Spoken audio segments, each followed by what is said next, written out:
오늘 함께 살펴볼 하나님의 말씀은 고린도후서 6장 11절에서 13절까지입니다. 고린도인들이여, 너희를 향하여 우리의 입이 열리고 우리의 마음이 넓어졌으니 너희가 우리 안에서 좁아진 것이 아니라 오직 너희 심정에서 좁아진 것이니라. 내가 자녀에게 말하듯 하노니 보답하는 것으로 너희도 마음을 넓히라. 아멘. 흔히 예수님 믿는 성도들을 세상 사람들이 좀 답답하다라는 말을 하기도 해요. 좀 꽉 막혔다. 융통성도 없고 말도 잘 통하지 않는다. 이런 말을 들을 수도 있어요. 또 그런 말을 종종 하기도 합니다. 세상 사람들은요, 서로 얽히고 설키고 관계 속에서 좀 어려움이 있다가도 갈등이 있다가도 화해를 곧잘 합니다. 근데 예수 믿는 사람들은요, 한번 이 관계가 틀어지면 몇 달 지나 몇 년 지나도 그렇게 이 앙금을 풀지 못하고 신앙생활을 하는 경우도 있는 것입니다.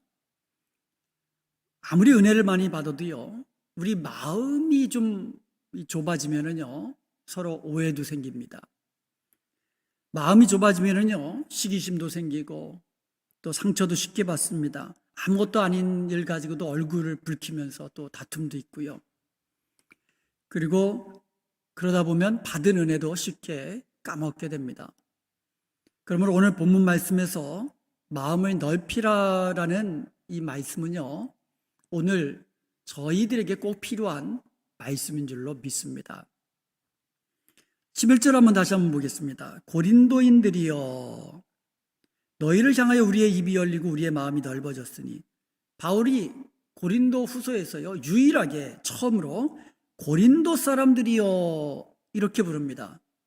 그러니까 애정을 닮아서 지금 부르고 있어요. 고린도 사람들이여. 그리고 나서 우리의 입이 열렸다고 이야기합니다. 이 말은요, 고린도 사람들에게 자신을 숨기지 않고 모든 것을 솔직하게 말했다는 뜻이에요. 그리고 이어서 너희를 향하여 우리의 마음이 넓어졌다라고 하면서 고린도 교회 성도들을 향하여서 애정을 아주 듬뿍 표현하고 있습니다. 반대로 12절에 보면 좁아졌다라는 말을 두 번씩 사용해서 강조하면서 대조하고 있어요. 12절 한번 보겠습니다.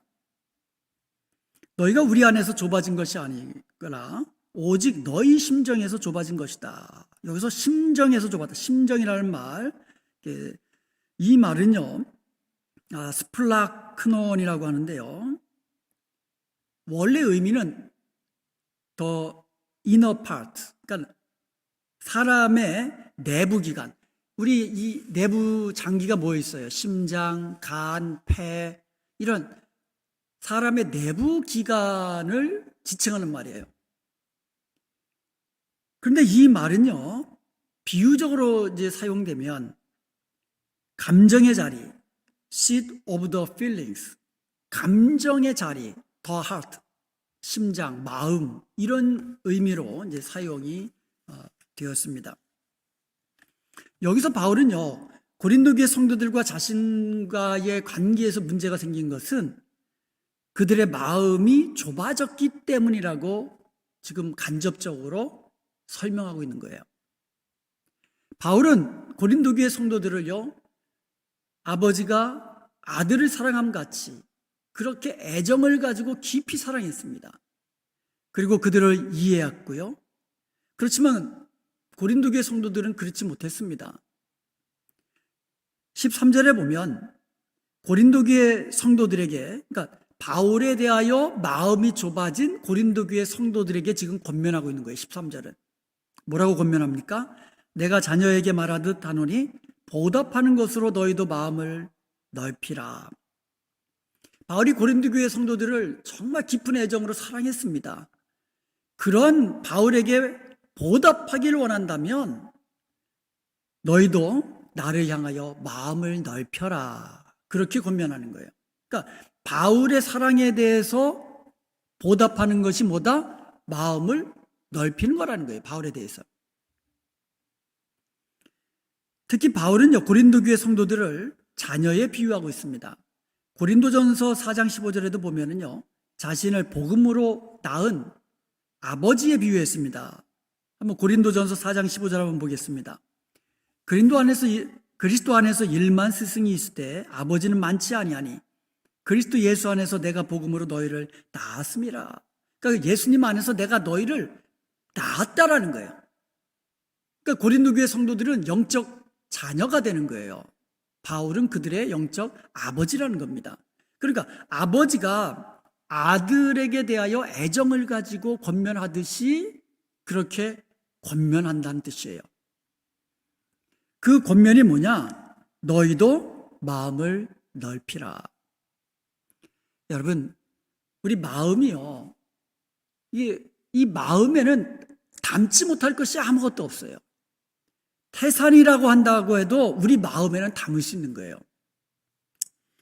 그렇지만 마음이 좁아지면 아주 티끌 하나도 담지 못하는 게 우리 마음이에요. 마음을 넓히면 바다같이 넓어질 수 있어요. 그렇지만 마음을 좁히면 바늘구멍보다도 작아질 수 있는 것이 우리 인간의 마음이에요. 동맥경화라는 병은요, 혈관이 좁아져가지고 피순환이 잘 안 되는 그런 질병이잖아요. 마음이 좁아지면 마찬가지예요. 고집과 아집으로 뭉쳐져 가지고 병든 마음이 되는 겁니다. 여러분, 우리가 상대방을 향하여서 마음이 좁다고 원망할 때가 있어요. 그것도 이해하지 못하느냐고 그렇게 비난할 수도 있어요. 그렇지만 여러분, 나의 마음이 좁다는 것은 생각지도 않아요. 다른 사람에 대해서 너 왜 이렇게 마음이 좁냐, 그것도 이해 못하냐라고 하면서 정작 내 마음이 좁아진 것은 생각지 못한다는 것이죠. 그러므로 내가 먼저 마음을 열고 좁은 마음을 버릴 때 우리는 넓은 마음으로 다른 사람을 이해할 수 있고 또 용납할 수가 있다는 것이죠. 자, 그렇다면 우리가 어떻게 하면 넓은 마음을 가질 수 있을까요? 첫 번째로 우리가 넓은 마음을 가지려면요, 상대방에 대해서 열린 마음을 가져야 돼요. 마음이 열려야 되는 거예요, 상대방에 대해서. 오늘 본문 11절에 보면 고린도인이여 너희를 향하여 우리의 입이 열리고 우리의 마음이 넓어졌다라고 이야기합니다. 고린도 교회 성도들은요, 거짓 교사들의 꾀임에 빠져가지고 거짓에 속아가지고요, 바울에 대해서 험담을 하고 비난을 하고, 그리고 바울의 그 사도성마저 인정하지 않았어요. 의심했어요, 바울의 사도성을. 이러한 고린도 교회 성도들로 말미암아 바울은요, 마음에 깊은 아주 큰 상처를 받았겠지요. 그래서 오히려 고린도 교회 성도들을 향하여 책망하고 너희들 왜 그랬느냐고 하며 그래야 될 텐데 바울은 그렇게 하지 않았다라는 거예요. 오히려 깊이 이해하는 마음을 가지고 또 배려하는 마음을 가지고 열린 마음을 가지고 그들을 받아들였다라는 거죠. 여기서 우리는요, 사도 바울의 그 부성적인 사랑을 엿볼 수가 있는 거예요. 자녀들이 좀 잘못하고 그래도 그 아버지들, 그 어머니들은 어떻게 합니까? 그것을 이해하고 용납하고 끝까지 참고 인내하잖아요. 바울의 모습에서 우리는 그와 같은 부성적인 이 아버지와 같은 사랑을 우리가 엿볼 수가 있는 겁니다. 여러분, 열린 마음을 가지시기 바랍니다. 그래야 바로 볼 수 있고 바로 들을 수 있고 바르게 행동할 수 있는 거예요. 바른 믿음도요, 열린 마음을 가질 때에 우리가 바르게 신앙생활을 할 수가 있는 것이에요. 열려있는 마음은요, 상대방을 배려하게 되고요, 긍정적이 되고요, 이해하고 용납하게 되는 거죠. 여러분, 사도 바울은요, 자기를 비난하고 험담하고 자기를 받아들이지 못하는 고린도 교회 성도들을 향하여서 먼저 자신의 마음을 열은 겁니다. 고린도 교회 성도들을 향하여 당신들은 왜 그렇게 마음이 좁으냐? 비난하지 않았어요. 너희들은 왜 이렇게 이해심이 없으냐? 이렇게 힐난하지도 않았어요. 오히려 그들을 향하여 마음을 열고 그들을 용납했던 것이지요. 때로는요, 상대방의 이 마음이 닫혀져 있고 대화가 불가능하다, 당신하고는 말이 안 통한다, 이런 상황이 온다 할지라도요, 우리는 상대방을 비난해서는 안 되는 거예요. 먼저 나 자신이 먼저 열린 마음을 가지고 또 이해하고 용납하고, 그래야 우리는 예수님처럼 바울처럼 성숙한 성도가 되는 줄로 믿습니다. 예수님도 열린 마음의 소유자이셨어요. 다른 사람들이 전부 다 죄인이라고 손가락질하고 가까이 하기를 싫어하는 세리들, 예수님은 세리들도 용납하셨어요. 마태가 세리잖아요. 이 세리 마태를 부르셔서 제자로 삼으셨잖아요. 죄인들의 친구가 되셨고요, 어떤 삶을 사든지 어떤 이 모습으로 살든지 우리 주님께서는 차별하지 않으셨어요. 모든 어떤 사람이라도 예수님은 자기에게 오는 것을 용납하고 금하지 않으셨다라는 거죠. 심지어 예수님은요, 자신의 십자가에 못 박는 그 원수들을 향해서도 열린 마음으로 그들을 용서하시고 사랑하셨던 것을 우리는 볼 수가 있습니다. 이제 좁은 마음을 버리십시다. 예수님처럼 넓은 마음을 가지십시다. 그리하여서 원수된 자와도 화해하는 그 넓은 마음으로 하나님의 의를 이루며 하나님께 영광 돌리는 복된 성도가 되시기를 주님의 이름으로 축복합니다. 두 번째로 우리가 마음을 넓히려면요, 그리스도의 마음을 가져야 돼요. 빌립보서 2장 5절에 보면 너희 안에 이 마음을 품으라 곧 그리스도 예수의 마음이다 라고 이야기하고 있어요. 예수님의 마음을 품으라는 거예요. 가지라는 거예요. 그럴 때 우리는 예수님처럼 넓은 마음을 가질 수가 있는 거예요. 예수님의 마음을 가지면은요, 나를 주장하지 않아요. 그러니까 용납하지 못할 사람이 없는 거예요. 예수님의 마음으로 이 사람을 바라보면 이해하지 못할 사람이 없는 거죠. 사건도 마찬가지예요. 이해하지 못할 사건이 없는 거예요. 용서 못할 원수도 없고요, 사랑하지 못할 사람도 없는 거예요. 예수님의 마음을 가지면 참지 못할 일도 없고 섭섭한 일도 없는 겁니다. 그런데 우리가 예수님의 마음을 가지기 위해서는요, 먼저 내 마음을 가득 채우고 있는 것들을 버려야 돼요. 내 속에 내 마음 속에 채워져 있는 것을 버려야 우리는 예수님의 마음으로 내 마음을 채울 수가 있다는 거죠. 내 마음 속에 나를 채우고 있는, 내 마음을 채우고 있는 자기 주장, 자기 고집, 이런 것들을 우리는 먼저 버려야 됩니다. 자기 방식을 고집하는 거, 이런 것들을 버려야 돼요. 그리고요, 편견도 비워야 돼요. 선입관도 버려야 됩니다. 그리고 내 생각이 아무리 생각해도 내 생각이 옳은 것 같아. 그래도 내 생각을 절대화해서는 안 되는 거예요. 그런 것들을 우리는 버려야 돼요. 이 세상에는요, 절대적인 것이 없어요. 절대적인 진리는요, 하나님의 말씀밖에 없는 것을 믿으시기 바랍니다. 지금 아무리 옳아 보여도, 내 말이 아무리 옳아 보여도 절대적으로 진리일 수는 없다는 거죠. 제가 젊었을 때는요, 육각수, 물에도 이제 그 모양이 물의 구조가 있어가지고 그 물의 구조가 파괴되지 않아야 좋다고 그런 주장들이 많았어요. 그런데 육각수를 유지하려면 아주 차가운 물일 때 그 육각수를 유지한대요. 그래서 그 당시에는 찬물을 많이 마셨잖아요. 근데 지금은 어떻습니까? 미지근한 물이 몸에 좋다고 하잖아요. 그래서 지금은요, 뜨거운 물을 먼저 붓고 찬물을 그 다음에 분 다음에 미지근하게 해서 그 물을 마십니다. 바뀌어요. 이 사람들이 그 주장은 바뀌어요. 어떤 사람은 커피가 심장에 좋다 그러죠. 또 어떤 사람은 커피가 나쁘다 그러죠. 어떤 말이 맞는지 모르잖아요. 그러니까 우리는요, 내가 들은 것, 내가 배운 것, 내가 경험한 것이 옳다라고 아주 그냥 절대화시켜서는 안 된다는 것이죠. 그렇게 절대화시키면은요, 절대로 또 열린 마음을 가질 수가 없어요. 넓은 마음을 가질 수가 없어요. 왜? 내가 옳은데 다른 사람의 틀린 것을 받아들일 수가 없기 때문에 그래요. 그런 마음을 가지면. 그래서 우리는요, 내 속에 있는 자기 주장, 자기 고집, 자기 편견, 나만이 옳다고 하는 것들, 이런 것들을 내려놔야, 버려야 내 마음에 예수님의 마음을 품을 수가 있는 거예요.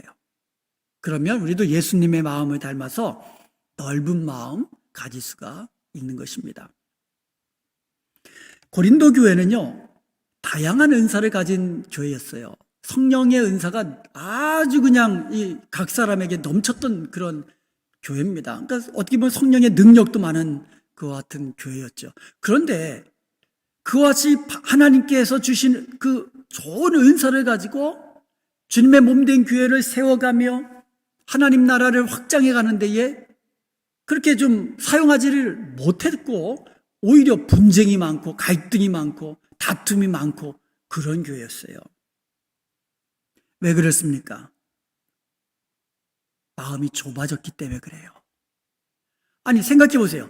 사도 바울을 향해서도 비난하고 또 사도 바울의 그 사도성을 의심하고 인정하지 않고 그 정도면 다른 사람에 대해서는 얼마나 더 하겠어요. 조금만 내 생각과 다르면 비난하고 내가 옳다라고 하고. 그러니까 많은 은사를 받았으면서도 그거를 활용하지 못한 거예요. 왜 그랬습니까? 마음이 좁아졌기 때문에 그래요. 고린도후서 6장 1절에 보면 하나님의 은혜를 헛되이 받지 말라고 그랬어요. 그리고 나서 오늘 본문에서는 너희도 마음을 넓히라라고 이야기하고 있어요. 이 말이 뭡니까? 마음이 좁아지면 하나님의 은혜를 받아도 헛되게 된다는 거예요. 하나님께서 주신 은혜를 헛되이 하지 않기 위해서는 마음을 넓혀야 한다는 것을 우리에게 말씀하고 있는 거예요. 사랑하는 여러분, 우리가 하나님께 받은 은혜들, 하나님께서 주신 그 은사들, 그것을 가지고 하나님 나라를 위해서 주님의 몸된 교회를 세워가는 일을 위해서 하나님의 그 아름다우신 사랑을 보여주는 일을 위해서 우리가 우리의 마음을 넓혀야 될 줄로 믿습니다. 화란의 세계적인 부흥사인 고리템 붐여사는요, 세계제 2차 세계대전 때 유대인들을 숨겨주었다는 것 때문에 잡혀가지고 모진 고난을 받았어요. 근데 혼자만 그런 것이 아니라 가족 모두 잡혀갔어요. 그래서 강제수용소로 끌려갔다가 다른 가족들이 다 죽임을 당합니다. 모진 고문 끝에 다른 가족들은 다 죽고 자기 혼자 살아남은 거예요. 그래서 전쟁이 끝나고 이제 감옥에서 풀려나가지고 신학을 공부하게 됩니다. 그래서 아주 유명한 부흥사가 되었어요. 그런데 기도하는 가운데 그녀에게 독일에 가서 복음을 전하라라는 주님의 음성을 듣게 됩니다. 이 붐여사는요, 그것만큼은 절대로 할 수 없다고. 아니, 내 가족을 죽인 이 원수의 나라에서 어떻게 내가 복음을 전하겠느냐고. 그래서 절대로 가기를 원치 않았는데 주님께서 말씀하셨습니다. 너의 원수의 나라에 가서 나의 사랑과 나의 용서를 전해주어라. 그래서 이 붐여사는요, 주님의 말씀에 순종해서 독일로 건너가가지고 복음을 거기서 전하게 됩니다. 선교 일을 하고 있는 중에 어느 날 이제 복음을 전하고 집회를 마치고 이제 앞에 서가지고 이제 나오는 성도들하고 이제 일일이 악수를 하다가 그만 소스라치게 놀라고 말았습니다. 자기 앞에 악수하려고 자기의 손 내미는 그 사람의 얼굴을 보는 순간에 정말 그냥 소름이 깍 끼친 거예요. 자기에게 모진 고문을 했던 사람, 가족을 죽인 사람, 그리고 자기를 빨개 벗겨가지고 남자 사람들에게 수치를 보여가지고 자기에게 수치를 안겨준 사람, 그 사람이 자기 앞에 떡하니 서 있는 거예요. 그 순간 이 붐여사는 주님, 이 사람하고는 내가 도저히 절대로 인사할 수가 없겠네요. 이 사람은 정말이지 용서할 수가 없습니다. 그럴 때에 주님의 음성이 들렸습니다. 나도 십자가에서 나의 원수를 사랑으로 용서했단다. 그 음성을 듣는 순간 이 분묘사는 사랑이 이 마음 깊은 곳에서부터 올라오기 시작하면서 뜨거운 눈물이 흘러서 이 악수하는 그 손 위로 떨어졌다는 것입니다. 그렇습니다. 아무리 원수라고 할지라도 우리가 열린 마음, 넓은 마음, 그리스도의 마음을 가지면 용서 못할 원수도 없는 거예요. 사랑의 기적은 일어나는 것입니다. 이제 우리도 예수님처럼 바울처럼 넓은 마음을 가지십시다. 우리 마음을 좁히지 말고 좀 넓히십시다. 그래서 우리의 관계 속에서 항상 화목하고 이해하고 배려하고 그리고 사랑으로 믿음으로 인내하는 성숙한 그리스도인들이 다 되시기를 주님의 이름으로 축원드립니다.